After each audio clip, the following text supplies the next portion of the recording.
Hello and welcome to another episode of Steph Show. I'm your host, Stephanie Stone. Thank you for tuning in. Did you know goldfish can live up to 30 years and koi from koi ponds can live up to 200 years? Sea anemone and coral can live forever. To find out more about fish, coral, and how sea environments can prolong our lives here on land is fish and coral expert Frank the Fish Guy, Frank Falesch, from Old Orchard Aquarium here in beautiful Skokie, Illinois. Hey, Frank. Thanks for having me. Hey, you're welcome. Thanks for being here. You can help prolong our lives here on land. How is that? How do fish help us do that? Well, they help you relax, and that's a big stress reliever. Most people intend to do it. They get home from work, instead of sitting down in front of the TV, you like to, sit down, watch your fish swim. It's calm, relaxing.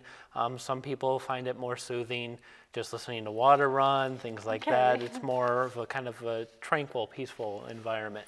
Okay, yeah, because the aquarium experience is a fun and relaxing kind of activity that kind of replaces video games, TV, and playing golf, would you say? Yeah, I mean, I have several at home, my aquariums, besides at work. You have three. Yeah, I have three right now. Is there some regulation on collection of coral? Or? Yes. And does coral supply a lot of oxygen? Coral reefs do help with that a lot. They produce more than the rainforest. Even the algae that grow in the ocean produce more oxygen than a rainforest does. It's amazing. So that's really something environmentally that protects everyone on Earth. Yeah, it's amazing how much is actually produced. I forget what the exact percentage is, but majority of our oxygen is produced by single-celled algae that are plankton. Prolonging our lives here on land, what goes on underneath the oceans with the coral is really what's providing the oxygen above the water. Right. Without it's amazing. Without that, there would not be enough oxygen to support life at the levels we are. That's amazing. Now. And this is strictly regulated by all over the world? It's strictly regulated, but it's country by country. Okay. Every country has different regulations in that because they all control their different areas of the reef. Used to be years ago, they used to use cyanide poisoning to catch fish. And it would get everybody would go through all the shipping, it would get to somebody's house, and then they would die. Well, it's come back through the industry that we don't want it. So first, homeowners were doing it, people who were buying them as pets, then the stores were saying, we're not buying it if you're getting it from there. So that's come back and actually changed the way some of the fishermen catch it. Besides the impact on that, it also has an environmental impact that cyanide poisoning was killing the reefs. So it was actually wiping out the fishing for any of the local fishermen who were using it. U.S., it's federally regulated. You can't import any of these species that they put on the endangered species list, and most countries tend to follow that. So you can't get it here. It's hard to say in some of the countries because some of those they eat as food.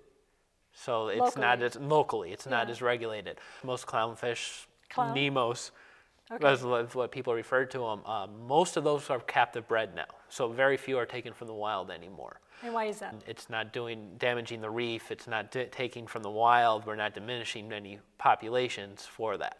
Most freshwater fish are all raised in farms. Tell me if this is correct. Water movement plus coral plus fish equals life. Is that correct? It does. Fish and other things like that. If you look at Florida, a lot of the reefs died back because a sea urchin that was eating the algae got wiped out by a bacteria. Not completely wiped out, but reduced in numbers. So they've been trying to get them back up because as soon as the urchins disappeared, algae started taking over, choking out the corals. Well, then there was no place for the fish to hide. So all the fish started losing fish. So the fishing industries got hurt like that. It went all the way up to the big groupers because as their food disappeared, they did it. And it was just because one little urchin virus went through and wiped out most of those. Wow. So a lot of stuff going on in the water. Yeah. There's a whole drama going on. Fish. This lionfish eats like a ton of food. Like it's got a voracious appetite. Like the lionfish is like the kind of fish, like if they had buffets for fish, the buffets would go out of business because the lionfish eat so much.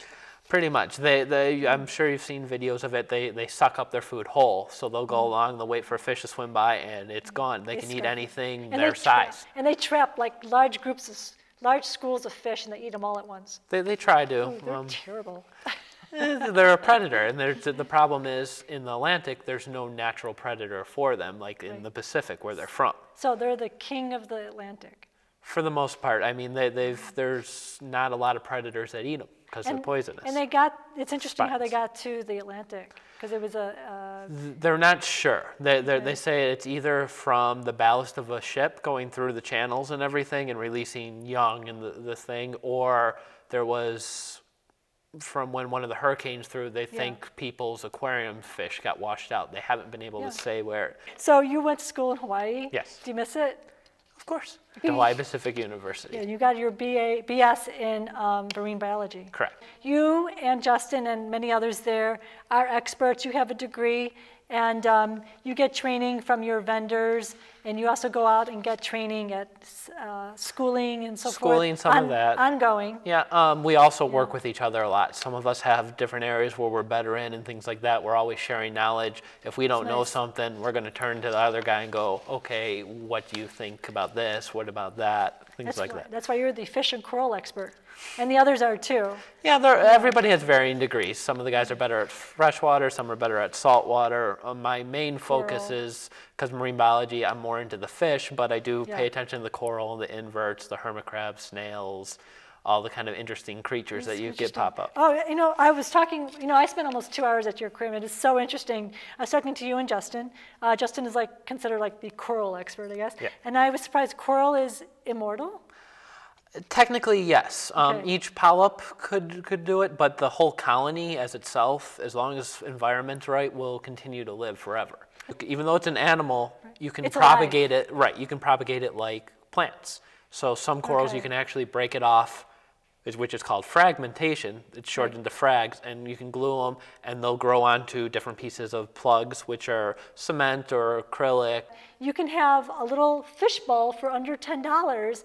And it's very, very cute. Beta would be a good choice for a bowl. Usually we recommend a bigger tank and aquarium if you want to do more fish, even goldfish. I mean, goldfish will get 12 inches and live 30 years, so you need a bigger tank. Betas can go a little 1 gallon, weekly water change, things like that, feeding a couple pellets a day, and they can live 5 to 7 years.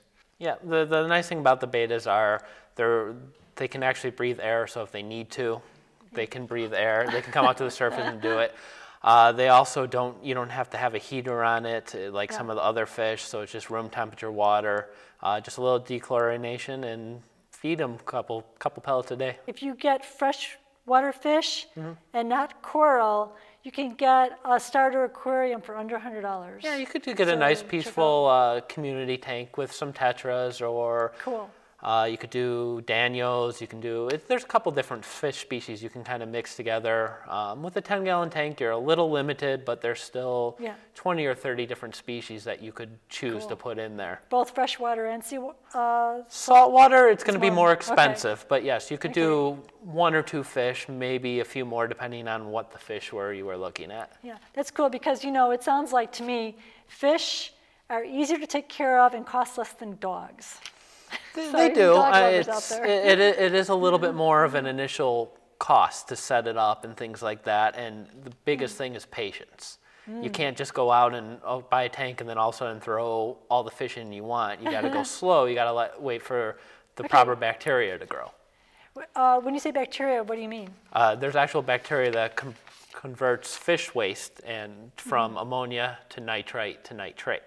Lighting can be probably the most expensive. It really depends. When you get into reefs, they need higher lighting than fish. If you're just starting out with fish, it sounds like the recommendation would be freshwater, a 10-gallon tank, and maybe 1 or 2 fish, and then wait for the bacteria to develop, and then see about getting another fish or a larger tank. Right. What you do is, you could do 1 or 2 fish. You get the tank home, set it all up, make sure everything's working, the heater's on. Next day you come in, you get your first couple fish, 2, 3 fish. And you name them. You have to wait for the bacteria to actually grow. It can take anywhere from 2 weeks to 2 months before you have the proper ones. And then you can add a few more fish, wait for the bacteria to catch up, and like that. Cool. It takes patience, and you have to be diligent on the maintenance. A lot of families come in, what they'll do is they'll get their first fish tank for their young kid come in, and then it's like, okay, you set it up, all right, come in, pick up fish.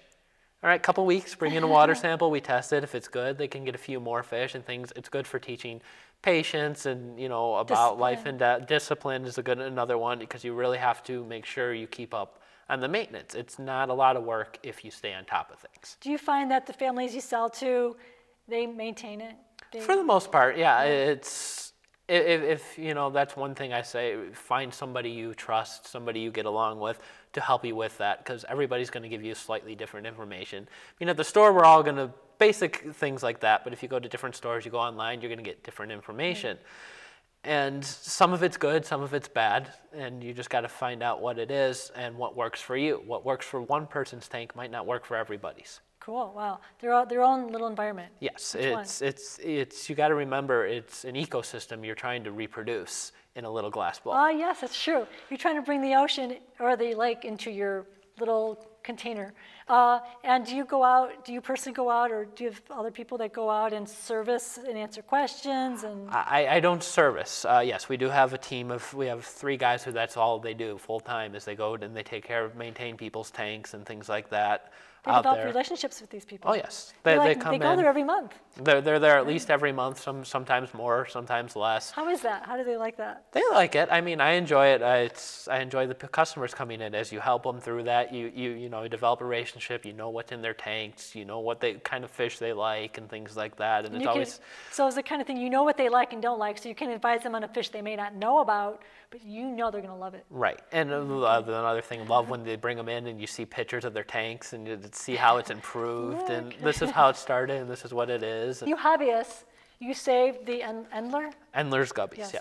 Like the Endler's guppies, this was a freshwater fish. It was, I believe it was Venezuela. They only came from one lake in the world.